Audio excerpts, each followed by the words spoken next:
ناي 15 عامتات ناي قالسي غعزو أولقاوي هيوتهم أولقاو سبنهم زقيمكم نجار انت حاليو يقرأ قبل يدليب احنا نمنت قوس له لازم نرجع له شكر سي حنساو أورومية لك عدي أورومية أنا أورومية له منتو بعلي فلت قلت إلى نجارة تقرأيه هاجر تقرأ كمسرتي هذيك على شلون خيلك هذا سوشيال فابريكو لو نورمال ريستور بخينو ما كان سبايتا خنسانينا زبل سقات علوم هذا خالي بروجكتات ونس علوم ساتهم نت بروجكتهم وين هذا شيء سلزبل لهم إكزامبل أبي أحمد نحرق سلطان تلعيده أبي سوا زلنا يصمدوا هواس انتهى قوي جات تدميرو بعلم نعلامهم ربح خوليهم زكاهم زلوا فلتها بقعد خان إيفيدنس حاسكا مملتي يجدل كل جزء قال يبني قال تحفات لي بوش تمتيني وخبزي متيني يزبل يجاجي خبزي كو أي بحال شو ده لها خاني أكون بالك نسوا فلات نسوا مهور نسوا بوليتيكيا نسوا تمرماري نسوا دكتور نسوا كل نجار أسترونومر خويني قرب هنا حاسيونا يا زنارنا نسوا أموريات خوينو عبدالله بسا ركيو خجبر زبحنا نجارون كيفل بعلو خلاص صوم على شيء بل هنا بمستر درجة بمستر يتحدث توعيله بمستر تتحيي إنه تركانين جيتها شوردان يقريتها زبر كارلو مخنات كاي نوم طرح يكون أن تيقرأتا تيقرار باشوات ون كروب ناجورو سلا اللي تقوم دويك على السوشيال ميديا سلا زرق عمر أنا أبكيد قالسي 15 عامة مدخل قال اسكله أبكيد قالسي استفلا له السبات كقيم خلي مهناتي استقيم خمس اللون يفلته مخنياتو ناي بوليتيكا ودب دقافس لازخونكو ناي قدر خمس عينت سوات كليو تثبيت قباري سو افتي زرعي برس زولكو ابزا حلفو ناي 15 عامتات ناي قالسي غعزو أولقاوي هيوتهم أولقاو سبنهم زقيمكم نجار انت حاليو يقرأ قبل يدليب صوت غازيتانيا ادلمانيوم لابنت قليل لابنت صادق جنرال صادقان جيتاچو قليل لكله اوكي دكتور دجن كيلو دكتور دجنن جنرال ودنترون اي ملكتن يدك ناي بعلي مخنيا سلازلن مالتي سو لجيتاچو لجنرال صادقان لدكتور دورتيون لتغاداليت فتلور منجورينو لعالم قليل خم ابنت تقيسي لكلهم يجنز سو تغرينيا زي لكله ابل عليك كيم زلو بمولو ابز خيد اكتيفيزم مالتي كل استقيمني ويكع زقيم كوسوتالي حزون دقيمه قرتا زبل كوين غير افتو انا زقال سولو ناي بوليتيكا متكل لامنت نجيتاچو سلالتقاومكو نو ايكوننتو يقرتان صادقان نزخدو بوليتيكا جيتاچو نزخدو بوليتيكا ايكونكون يقرتا زبل زلو ابرسونال لامنت جيتاچو ستاي لتخينه زي يقرتا يحتتي مش بوليتيكا سلازي تحز مالتي ابنت يزل زلو جيتاچو ستاي دي يكونن خالي غداي خوين مالتي سلازي تيقرتا انا اجينست ناتاتون بوليتيكا زغوركو مقلا زي كونس نيتي بيرسونال لايفوم كوت مسكوت غيره ويكا تاسم غيره زقيمكم تحديو طرحي بزي كلير كون زلو انا ابزغوركو قالسي بتاع حبوني يخرعوا لي تاريخي ايو ناس حاوني بالليل بتاع زخرعوا له سلازخونه مالتي اي ناس حد سو مستحز اللوم ناي بوليتيكا سلفي زتحز يكونس مس بيرسوناليتيو زغوركو جيغا تتاليو نخليو زفلطومن زي فلطومن انا خرج سلازخل نخلو قدم ورحي حرب احنا نمنت قوس له لازم نرجع له شكر سي حنساو أورومية لك عدي أورومية أنا أورومية له منتو بعلي فلت قلت إلى نجارة تقرأيه هاجر تقرأ كمسرتي هذيك على شلون خيلك عمره برهانة بسرعة نبرة جمر كله ويا موت وشما حاولك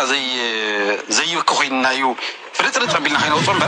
برهانة بسرعة نبرة أفتح عمره بارتورين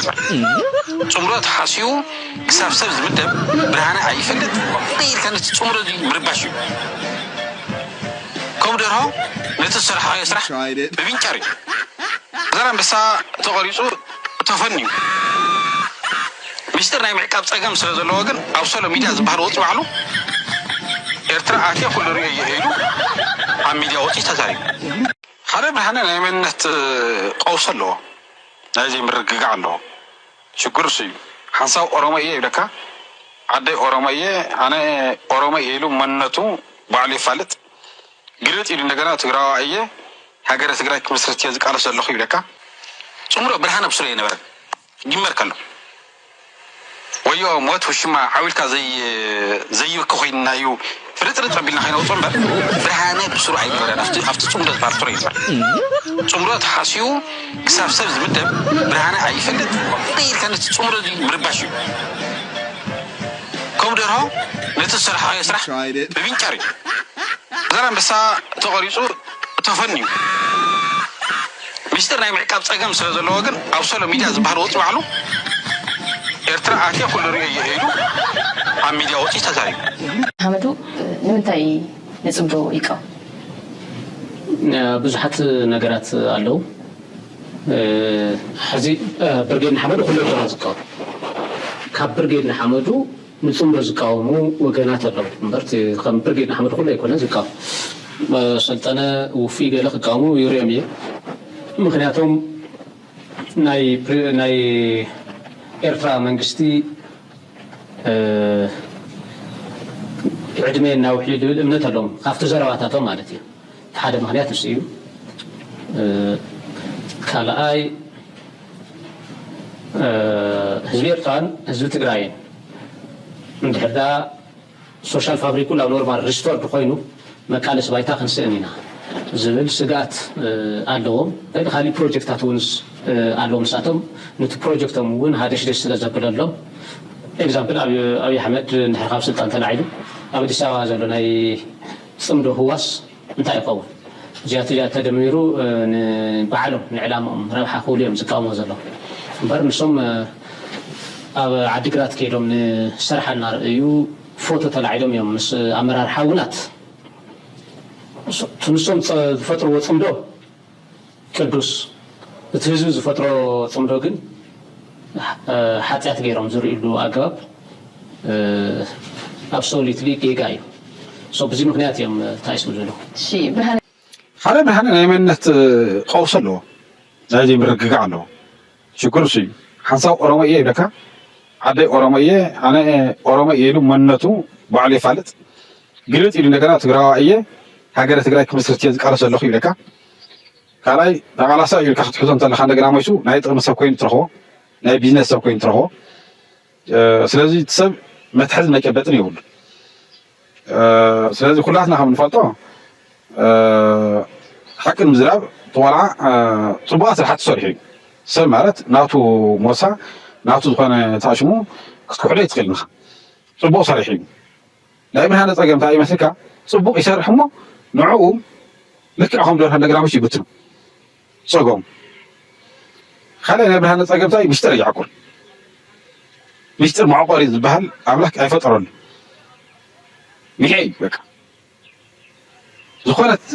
ምስጢር ወይ እዚኣ ንህዝብን ንሃገርን ትጎድእ እያ ትበሃል ነገር ናይ ምዕቋር ክእለትን ብቕዓትን ይብሉ እዚኣ ኩሉ ኢና ሪእናዮ ትፈልጥኻ ብቑዕ ዝኾነ ኤቪደንስ ከይሓዝካ መምለጢ እዩ ዝደሊ ኩሉ ግዜ እገለ ኢልኒ እገለ ፅሒፋትለ ብውሽጢ መፂኒ ብከምዚ መፂኒ እዩ ዝብል ይጋገ እዩ መን እያ ትበሃል ፌይበን ድያ ፌይበን ተኸላይ ድያ ገለ ትበሃል ዓድዋ ዝተጭወየት ቆልዓ ዝሞተት ስማ ርግፀኛ ኣይኮንኩም ንሳ ሒዝኩማ ዘለኹም ሰባት ኣበይ ሒዝኩማ ከም ዘለኹም ፈይጠኩም እየ ስለዚ ሰድዋ ተኾንኩም ስደድዋ ኢሉ ተዛሪቡ ቤተሰብ ከዓ ኒሃያ ብሂወት ኢሎም ተስፋ ገይሮም ክንደይ ገርታዕቲ ዓሎም ንብርሃነ ክረኽቡ ንባዕሉ ግዛዕ ክብሉ ናብ ፖሊስ ክንደይ መከራ እዩ ተባኣር እዩ ኣብ መጨረሻ ተቆልዓ ብርሃነ ከምኡ ኢሉ ክዛረብ ተለስ ታቆልዓ ሞይታ እያ ነይራ እዚ ሓደ ከይረጋገፅካ እሞ ከዓ ብዙሕ ሰብ ዝከታተለካ ሰብ ሓበሬታ ይረክብ እዩ ካብ ዝምልከቶም ኣካላት ዝበሃል ሰብ ከምኡ ኢሉ ክዛረብ ሓላፍነት ዝጎደሎ ክዛረብ ፅቡቅ ኣይነበረን እቲ ካሊእ ፕሬዚደንት ኢሳያስ ሞይቱ ኢሉ ፅሒፉ ፕሬዚደንት ኢሳያስ በቃ ብርሃነ ኣይሕሱን ተባሂሉ በቲ እዋን እሱ በቃ ተዋሂሉ ብዙሕ ነገር ተዋሂሉ ድሓር ግን ከምቲ ዝረኣኻዮ ኮይኑ ሕዳር 14 ኩናት ክጅመር ኢሉ ህዝቢ ከምቲ ዝረኣኻዮ ንከቢድ ዝኾነ ናይ ኢኮኖሚ ቀውሲ ኣብ ትግራይ ክፍጠር ገይሩ ከቢድ ዝኾነ ቅንጣት ኣክል ሓበሬታ ዘይብሉ በዓል ፈጠራ ፈጢሩ ግን እንታይ ይብል ካብ ዝኾነ ናይ ወታደራዊ ቤት ፅሕፈት ብቁዕ ዝኾነ ሓበሬታ ነፂድኒ ይብል ድሓር ግን ከም ተረጋገጠ ግን ከምኡ ዝብል ሓበሬታ ብስሩ የለን ካብ ውሽጢ ሰበስልጣን እውን ይፈፅዩ በዓሎም ከምኡ ዓይነት ሓበሬታ ከምዘየለስ ንሶም ዝምልከቶም ኣካላት እውን ጠይቕና ከምዚ ዓይነት ሓበሬታ ኣለ ድዩ ግዛዕ ተባሂሉ ሰባት ኣለዎ የለን እቲ ካሊእ መራሕቲ ምዝላፍ እዩ እቲ ካሊእ ገብረመድህንስ ዘይበሃል ቃል ኢልዎ ኣነ ክደግሞ ብጣዕሚ መሰከፍ ማለት እዩ ዓጋሞ ኢልዎ ካሊእ እውን ኢልዎ ማለት እዩ ስለዚ እቲ ካሊእ ኣየድልን ዓጋሞ ወይ ከዓ ንሓደ ስራሕ ፈፃሚ ናይ ሕወሓት ከምኡ ምባል ኣይበሃልን ከምኡ ብከምኡ ዓይነት ደረጃስ ኣውሪድካ ከምኡ ጌርካ ክትዘልፎ ፅቡቅ ኣይኮነን እቲ ካሊእ ንምግቢ ሃይሊ እዩ ምግቢ ሃይሊ ከምቲ ዝረኣኻዮ ኣብ ሃገረ ሰላም ምስ ኣርማ 50 ንዖም ከዘራረብ ኢሉ ኣብ ዝኸረ ደንቆሮ ኢልዎ ረይዎ ዝደንቆሮ ዘይረብሕ ሰብ ኢሉ ኣብኡ ኢልዎ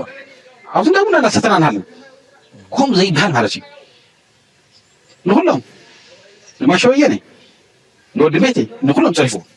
ድሓር ንምንታይ ከምዚ ኢልካ ትዛረብ ከምዚ ኣይበሃልን ንምንታይ ከምዚ ኢልካ ትዛረብ ከምዚ እኮ ኣይበሃልን ስለ ዘለካ ከዓኒ ኣብ ክንዲ ዝቕበለካ ንሱ ፈላጥ ንሱ ምሁር ንሱ ፖለቲከኛ ንሱ ተመራማሪ ንሱ ዶክተር ንሱ ኩሉ ነገር ኣስትሮኖመር ኮይኑ ይቀርብ ከምዚ ዓይነት ባህሪ ዝተሸከመ ሰብ ብጣዕሚ ሓደገኛ እዩ ተዋና ሕዚ ዘብሎ ዘሎ ሓደ ነገር ግን ክነገረካ ብዛዕባ ፅምዶ እዩ ፅምዶ ብርሃነ ብስሩ ኣይነበረን ይመር ከሎ ወዮ ሞት ውሽማ ዓዊልካ ዘይብከ ኮይንና እዩ ፍልጥልጥ ኣቢልና ከይነውፅኦ እምበር ብርሃነ ብስሩ ኣይነበረን ኣብቲ ፅምዶ ዝበሃል ስሩ ኣይነበረን ፅምዶ ተሓሲቡ ክሳብ ሰብ ዝምደብ ብርሃነ ኣይፈልጥ ኣይነበረን ብግልፂ ነገርካ ዓበይቲ ሰባት ዝፈልጥዎ ስለ ዝኾኑ ምሳና እውን መሳርሕትና ዝፈልጥዎ ስለ ዝኾኑ ኣብ ውሽጥን ኣብ ወፃእን ዘለዉ ሰባት ዝፈልጥዎ ስለ ዝኾኑ ኣነ ሓቂ ነገርካ ንክፅሖ ንጎ ክወፅእ ዝኽእል ሕዚ እቲ ጉዳይ ናበሰለ ምስ መፀ ማለት ሕዚ ኣብታ ፅምዶ ብርሃነ እዩ ዝፍለጥ ኣብታ ናይ መጀመርያ ኣይፍለጥን ማለት ትሰብ ፅናሕ ነገርካ ዋይ ዘይኮነ በሲሉ ምስ ተወድአ ብከመይ መንገዲ ናብ ሕብረተሰብ ይቅረብ ኣብ ዝብል ጉዳይ ኣካታዕ ጉዳይ መፅኡ ኣብርሃ ተኽሉን ኣነን ኣፖይንት ተገርና ግልፅ ዘይነገርካ ኣብርሃ ተኽሉ ናይ ፌደራል ሰራሕተኛ እዩ ኣብርሃ ኣይኸውንን ተባሂሉ ኣረጋይ ኣባል ሕወሓት እዩ ኣብ ካሊእ ቦታ እውን ይሰርሕ ስለ ዝነበርኩ